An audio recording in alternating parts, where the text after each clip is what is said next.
नेत्र के लिए शिव महापुराण की कथा कर रही है। महाराज, भगवान शंकर का जो शिवलिंग है और शंकर भगवान के शिवलिंग के सम्मुख में उत्तर के भाग में जो जल बहता है उसके बीच में एक मोटी सी लाइन होती है जिसका नाम हमने पहले भी कहा अशोक सुंदरी। शंकर भगवान की 6 लड़कियों में से 5 लड़कियों का नाम है जया, विषहरा, सामरीवारी, दोतली, देव और शंकर जी की 6ठी लड़की है अशोक सुंदरी। महाराज, ये अशोक सुंदरी का जन्म काशी में हुआ था, जिस काशी का नाम पहले नंदनवन था। क्या नाम था? नंदनवन। उस काशी में अशोक सुंदरी का जन्म अर्थात माता पार्वती को भगवान भ्रमण कराने के लिए जब पार्वती मैया बोली आज मेरा मन कर रहा है कि अपन नंदनवन चलते हैं, तो भगवान शिव काशी ले गए पार्वती मैया। और वहां उन्होंने एक वृक्ष को सम्मुख में बैठकर माता जगत जननी जगदम्बा माता पार्वती ने उस वृक्ष की साक्षी में उस वृक्ष से एक कन्या को प्रकट करा जिसका नाम शोक को दूर करने वाली अशोक सुंदरी। महाराज, जो शोक को दूर कर दे, दुख को दूर कर दे, उस कन्या को प्रकट किया। अब अशोक सुंदरी का जो स्थान है वो जहां जलाधारी है, जहां से पानी बहता है, उसके बीच में जो एक लाइन है वो अशोक सुंदरी का स्थान है। बहुत ध्यान से सुनना महाराज कथा। और अभी तक शायद टीवी पर यह क्रम मिला भी नहीं होगा जो क्रम आज वर्णित किया जाए। अशोक सुंदरी की जगह मध्य भाग। समझ में आ रहा है ना सबको? फिर अच्छे से समझ लो।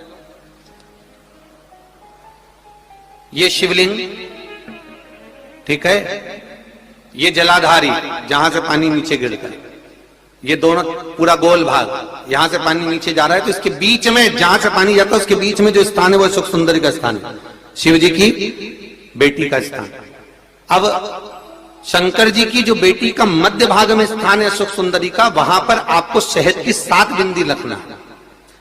और जो ये शिवलिंग रखा है, इस शिवलिंग के तुम पीछे की ओर बैठे हो, यहां बैठे हो ना दक्षिण में, तो यहां बैठे हो, तो पीछे का जो शिवलिंग का भाग है इस पे आपको चंदन का लेपन करना है।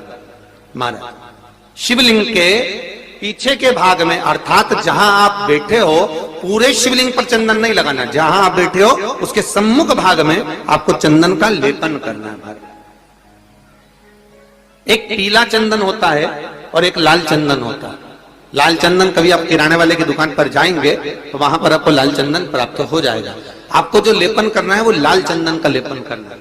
आपको पहले भी कथा में बताया कि शंकर भगवान को कुंकू नहीं चढ़ता, रोली नहीं चढ़ती, क्योंकि बाबा को अगर चढ़ता है तो लाल चंदन चढ़ता है। तो लाल चंदन का आप जब लेपन कर दें, लेपन करने के बाद शहद की 7 बिंदी आपको अशोक सुंदरी वाली जगह पर रखना है। महाराज, रखने के बाद बाबा से विनती करना है और चंपेश्वर महादेव का स्मरण करना है। चंपेश्वर महादेव का स्मरण कर कर हाटकेश्वर महादेव का नाम लेकर बिंदी को लगाना है। लगाने के बाद उसी बिंदी को आपको एक कटोरी में, अब बिंदी कितनी लगेगी, जरा जरा सा शहद लगेगा, उसको छोटी सी कटोरी में लेकर आ जाना है।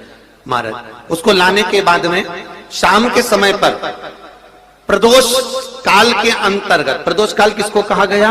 सूर्य अस्त जब होता है, सूर्य अस्त के समय से 1-1.25 घंटे का जो समय वर्णित किया गया वो प्रदोष काल का वर्णन किया गया। महाराज, तो उस समय पर नैनों में उसको काजल जैसा लगाना है और ऊपर की ओर देखना है। लगभग 1 मिनट देख लिया, 1.5 मिनट देख लिया, बहुत है महाराज, उतना बहुत है।